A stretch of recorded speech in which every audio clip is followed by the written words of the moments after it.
I think what would be more interesting to me if I was able to go back in time would be to see and understand how they did things in that day, things that we now through the lens of history look back. Since we're talking about Catholicism, I'll say, if you were in Rome at the time when the Vatican was being built, right? No calculators, no computers, no modern construction equipment to be able to just stand there and go, wait a minute, we're doing this whole thing by hand. Like, for us as modern day, perhaps somewhat more educated folks, that would be a super interesting thing to go back and see, right? How are you actually doing this without the modern things that we had? Yeah, not even be able to, trigonometry and calculating your angles and all that stuff that we're used to doing. Yeah. Yeah, Yeah, and yeah, it brings up the question of like, what is educated? Like, if you told me to go build a house,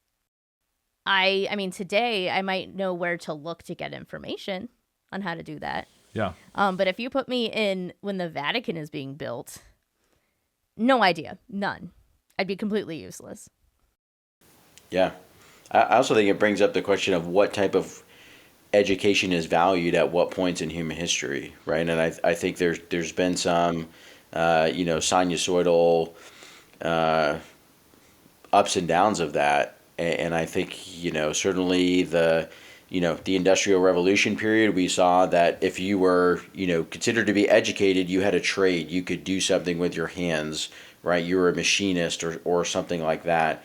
If you look back at the Renaissance period and Da Vinci and those folks, we would say, oh well, they're educated because they understand math and science.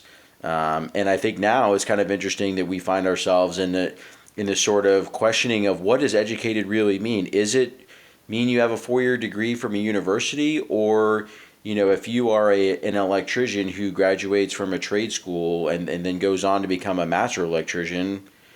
I don't know. That's a pretty good education for me. I mean, you know, you think of some of those basic things, right? Electricians, plumbers, even people that are car mechanics.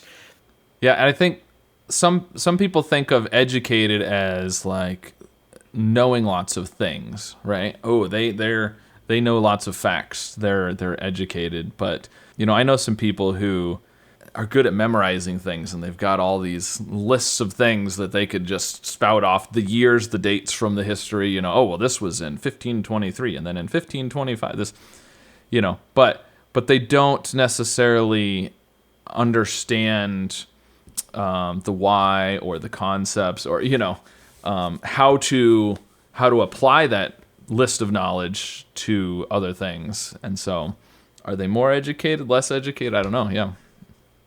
Yeah, and like also there's even just being able to, you say like you can't learn some of these things just from reading a book overnight. Sometimes the context you need is so important. Especially this comes up a lot with historic recipes. This isn't something I know a ton about, but it just sort of floats across my my desk, so to speak, periodically. Where if you look at a recipe from 100 years ago, they assume that you know things that we don't necessarily know. Like I saw a food historian was talking about making a certain kind of pie that was designed to be able to be like taken with somebody when they, went to work during the day or whatever, go out in the fields. And in the recipe, it said, you put all this stuff together and put it in a coffin. And if I read that, I'd be like, what does that mean? Like, I can take some educated guesses given that we're making a pie, but it turns out a coffin is a very specific type of pie crust that doesn't like fall apart. So you can like hold it together. So not crumbly. Yeah. Yeah. Or like, I'm sure y'all as engineers are aware of the whole Roman cement thing where we couldn't figure out how to make Roman cement. And it turned out that when they said water, they meant seawater.